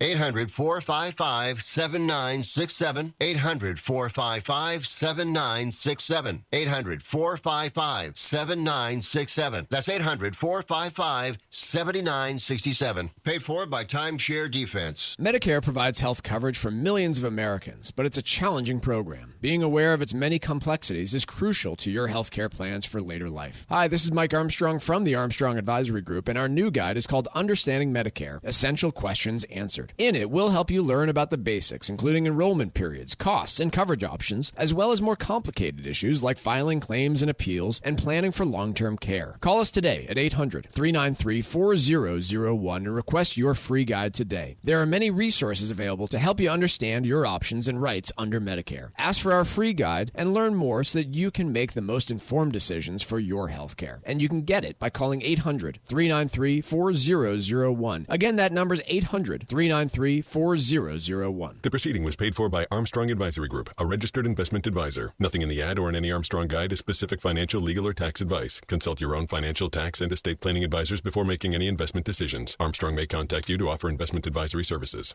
The calendar is turned, and the cold is here to stay. So now's the perfect time to plan that getaway to the U.S. Virgin Islands. Act now and take advantage of a special promotion to St. Croix. Experience a vibe like no other and receive a $250 per person airfare credit and a free hotel night when you book a 5-night minimum stay with any participating hotel before June 30th, 2025. St. Croix is known for its incredible history and spectacular architecture, along with world-class cuisine, incredible golf courses, and a wide variety of water sports. From the moment you arrive, you'll fall naturally in rhythm with the heartbeat of the islands. There's no money to exchange, and travel from New England could not be easier. America's Caribbean paradise is waiting for you. Experience a vibe like no other on the island of St. Croix. Go to visitusvi.com and use the code VIBE2025 for more information and book your trip today. That's visitusvi.com and code VIBE2025. This is Tucker Silva of the Financial Exchange Show, and I'm joined today by estate planning attorney Todd Lutzke from the law firm of Cushing & Dolan with your Financial Exchange quick tip of the day. And today we're talking about the basics of estate planning. Todd, Massachusetts recently raised their estate tax exemption to $2 million. Do people still have to plan? Yes, it's a simple answer is yes, but let's think about it from a back to the basics standpoint, right? Some people think they don't even need a will, or if they have a will, that's all they need. First, I want you to know that a will is a won't. It won't avoid probate. It won't help you reduce estate taxes, which we're talking about. It won't help you protect assets from the nursing home, so it won't do a lot. So a will is really a won't, so please don't stop with a will. The reason you need to do a trust is this new exemption that you speak of went from $1 million to $2 million. So now with a trust, you are able to double that exemption by being a married couple and having a trust in place. You can shelter $2 million on the first death and $2 million on the second death to shelter $4 million. But you need a trust to do it. And while the exemption went up, which is good news, the cost of not planning just doubled. So very important to get your trusts in place. Learn how you can avoid probate, eliminate estate taxes, keep your money in your family, and protect your assets from the nursing home. Request this brand new guide from Cushing & Dolan. It's called Back to the Basics. Call 866-848-5699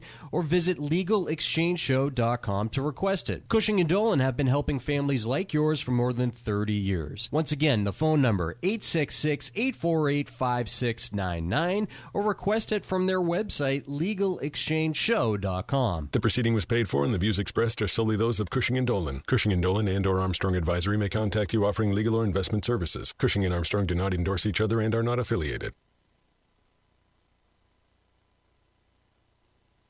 Find daily interviews and full shows of the Financial Exchange on our YouTube page. Like us on YouTube and get caught up on anything and everything you might have missed. This is the Financial Exchange Radio Network.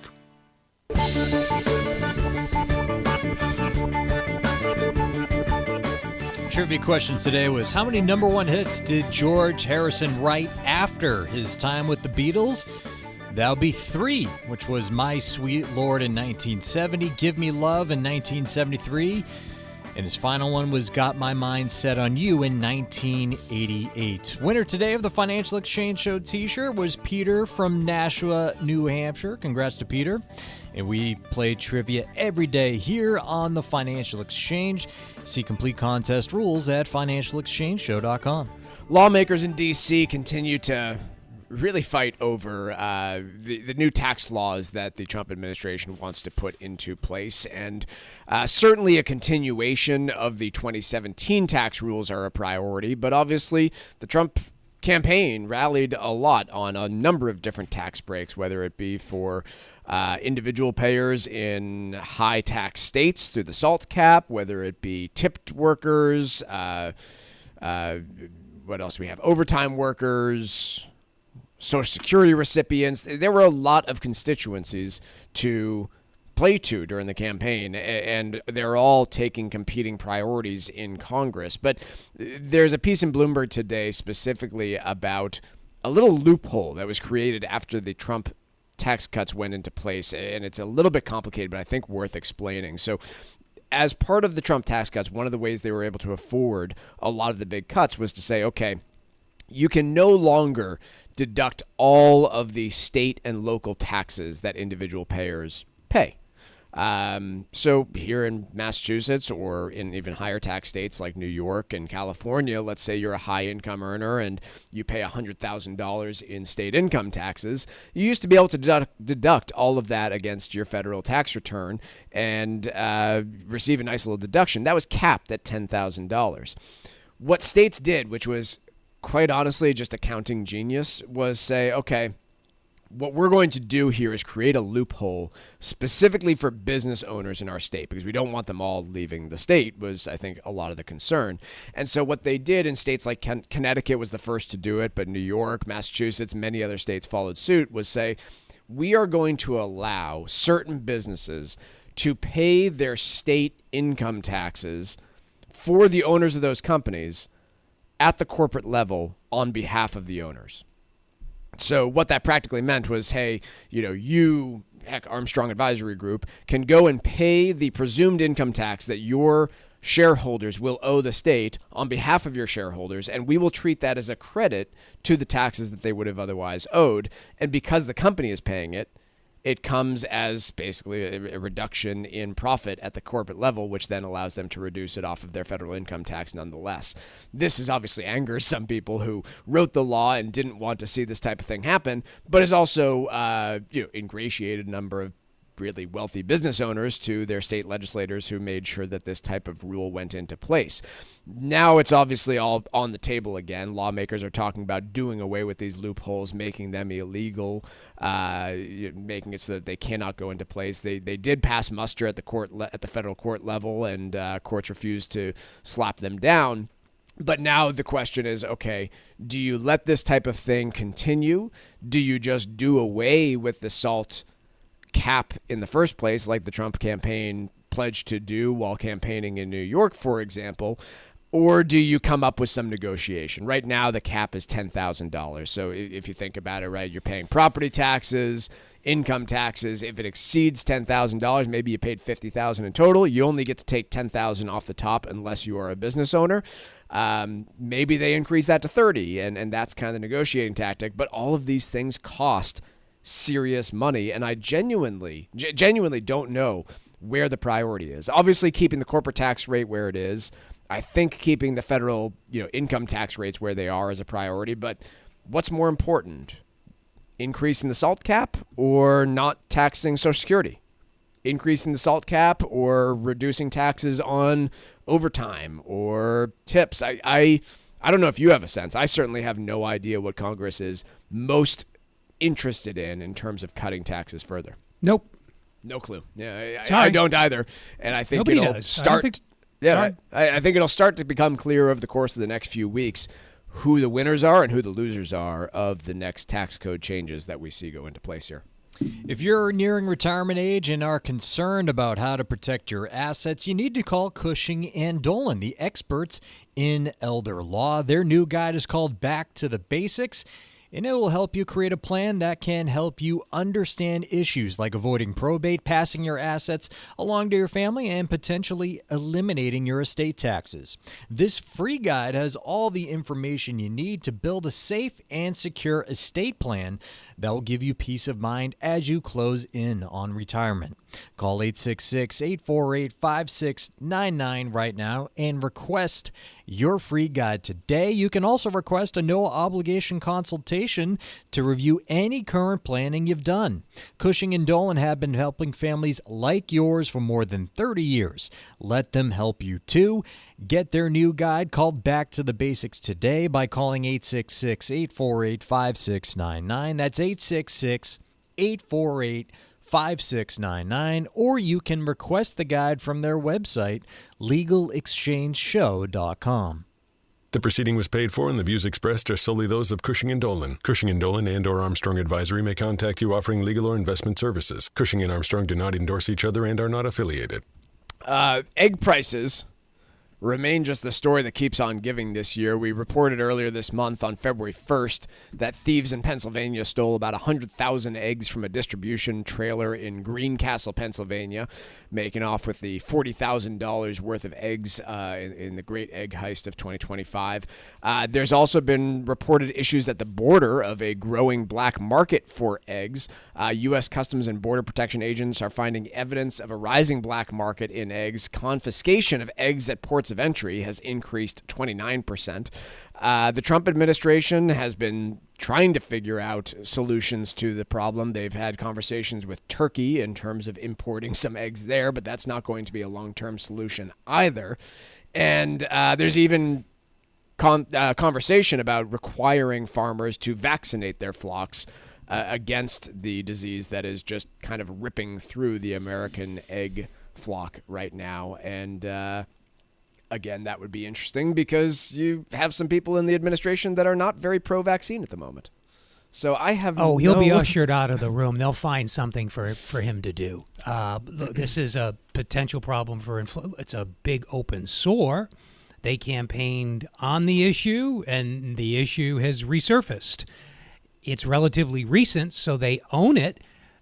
This is just another form of supply shock. It could be food, it could be energy. It's always something is the general motto. And I think we can say that it might have been foolish for the Trump administration to campaign on the idea that they'd be able to bring down grocery prices, but no president controls grocery prices. It wasn't Biden's fault that grocery prices went up. It won't be Trump's fault if they continue to go but he'll up. own it. It just as he the will, last guy. just as the last government did. Biden also inherited rising Yes. inflation. The stimulus started under the Trump administration. I'm not saying I have a better idea as to how we could have pulled out of the COVID tailspin. You inherit problems. That's the nature of the job. Indeed, that's why you won, because there were problems to be inherited. If there weren't, you would not have won. So it always seems strange to me that someone who recently won, a non-incumbent, is complaining about the problems they inherited. That's why you're there, Jack. That said, That's always the case, right? That's why you're there.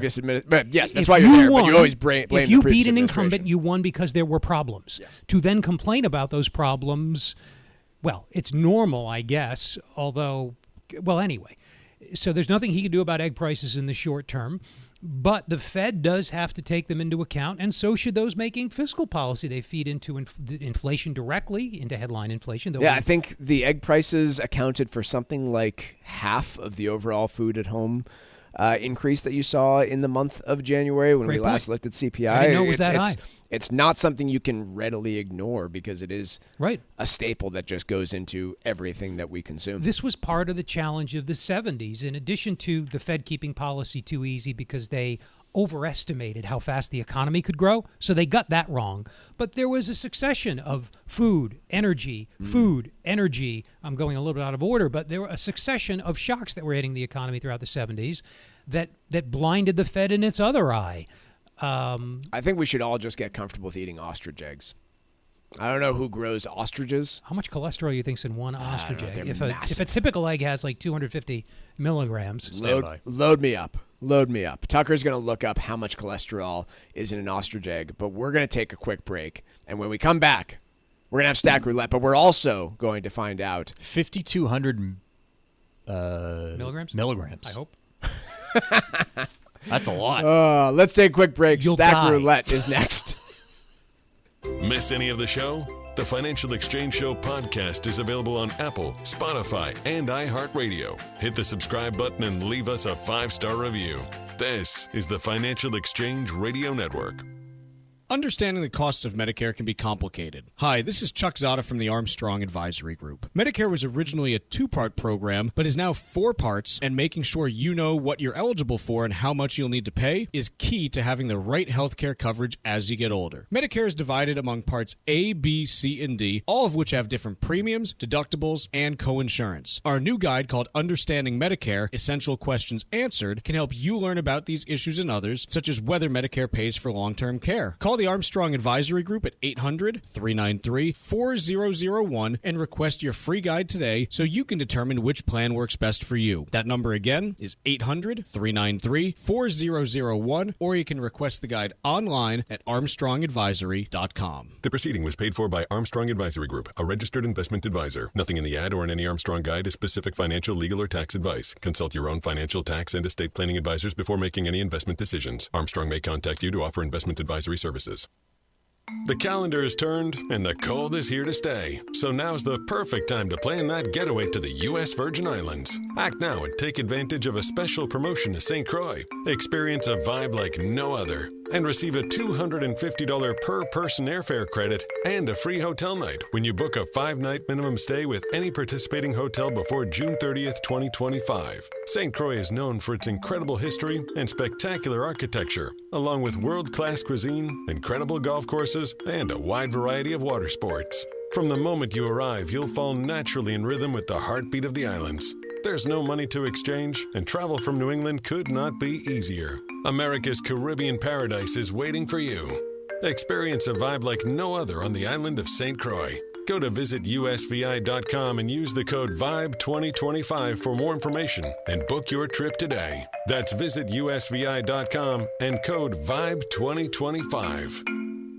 If you're nearing retirement age and are concerned about how to protect your assets, you need to call Cushing & Dolan, the experts in elder law. Their new guide is called Back to the Basics, and it will help you create a plan that will help you understand issues like avoiding probate, passing your assets along to your family, and potentially eliminating your estate taxes. This free guide has all the information you need to build a safe and secure estate plan that will give you peace of mind as you close in on retirement. Call 866-848-5699 right now and request your free guide today. You can also request a no-obligation consultation to review any current planning you've done. Cushing & Dolan have been helping families like yours for 30 years. Let them help you, too. Get their new guide called Back to the Basics today. Call 866-848-5699 or request the guide online by visiting LegalExchangeShow.com. The proceeding was paid for and the views expressed are solely those of Cushing & Dolan. Cushing & Dolan and or Armstrong Advisory may contact you offering legal or investment services. Cushing & Dolan and Armstrong Advisory do not endorse each other and are not affiliated. Environmental nonprofit Ocean River Institute is working with communities to tackle climate change with nature-based solutions that feature slowing water down and building more soil with grasses and plants. Research indicates that people acting in their own neighborhoods can build an inch of soil in a year and slow sea level rise down by as much as 25%. Please visit oceanriver.org for more information on opportunities to make a difference and go the distance for savvy stewardship of a greener and bluer planet Earth.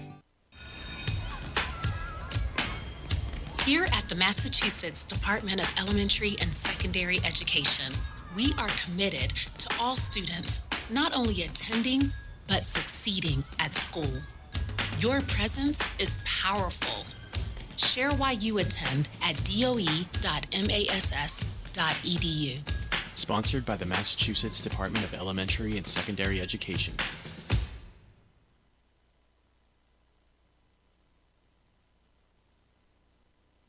The Financial Exchange streams live on YouTube. Like our page and stay up to date on breaking business news all morning long. This is the Financial Exchange Radio Network.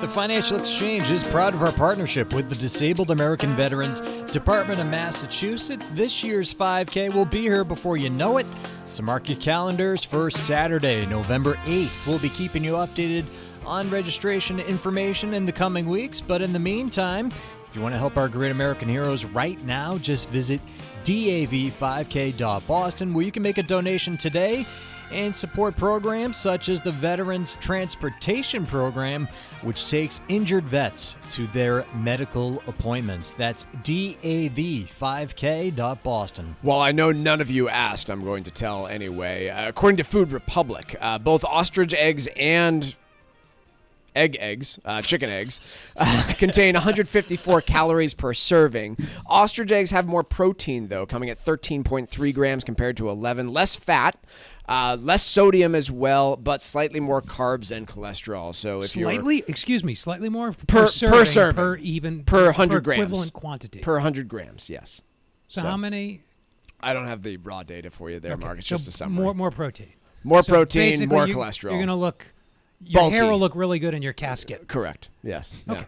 Yeah. What do you have for us for Stack Roulette, Mark? Boy, Jamie Dimon has become very opinionated. He has. What is the consensus opinion of Jamie Dimon here on the Financial Exchange, Mike? I don't know that we have one. Is he viewed as sort of capable as sort of a time server, I think savvy time server? A capable CEO who has led the company over a period of time where it has probably made them more successful than any other large U.S. bank out there. Whether he's entirely to credit for that or not, they have pretty famously avoided major disaster over the course of the last 15 years. But we've learned so much about him in the past few weeks. He's got very, what someone used to call me, because I'm sort of conservative, reactionary views we've learned. A couple of weeks ago, he was laying into work from home and DEI, calling it all, I'm paraphrasing here, but I'm not really exaggerating. I don't think I'm exaggerating. I called it all baloney and a waste of time.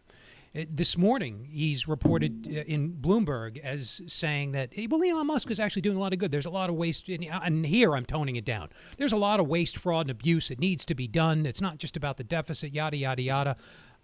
While I agree with many of these things, he suddenly found religion on causes that seem to be politically popular at this time. Yeah. Very opportunistic and strikes me as slimy. With respect, can I go back to DEI Please. for a second? If you're a CEO, you spent tens of millions on salaries and initiatives, et cetera, because you thought DEI policies that encourage the hiring of traditionally underrepresented groups in your workforce, and there are other manifestations of it, you thought these would help your share price, presumably. You thought they would help earnings. Yes. Why do you suddenly not think that? All of these CEOs are now railing against it, saying that it perhaps was a mistake. Were they bad CEOs then and good CEOs now? What data has changed their minds, or are they just licking their finger, putting it into the wind, and telling the new regime what it wants to hear? It's the latter, but I don't think it's just about the regime. And I think this would, if I'm to summarize my views on DEI, kind of from the very beginning, it was a means by which privately run companies could attract new investors.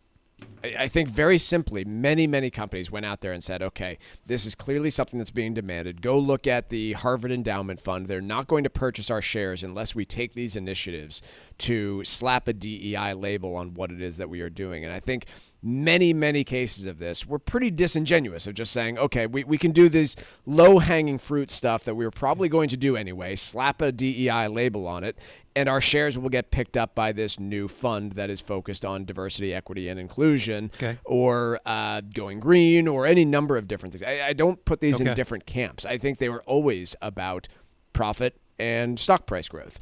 And now that the overall opinion and narrative on this has shifted pretty substantially. I don't think this is just a Donald Trump and White House story, although I'm sure that's influencing it. But there are a lot of shareholders who are out there right now saying, wait a minute, if you continue these policies, we will dump your shares. You think if Harris had won, they'd be tacking this way? No, not so publicly.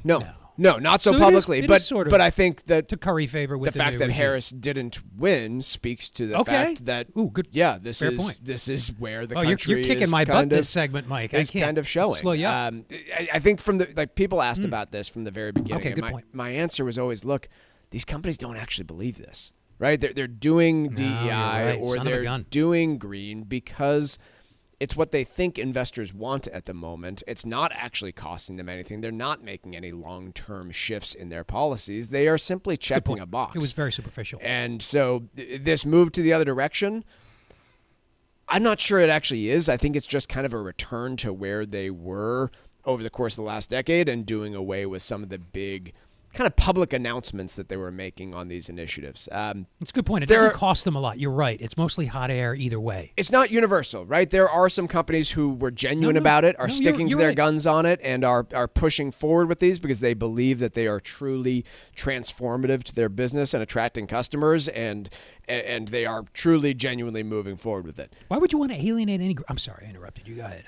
No, you're fine. And I think you've already sort of hinted at this. Why alienate any group of potential customers if Target, and I know this is a hot button, but if they want to advertise to a particular market segment, it's a market segment, probably one with a lot of money.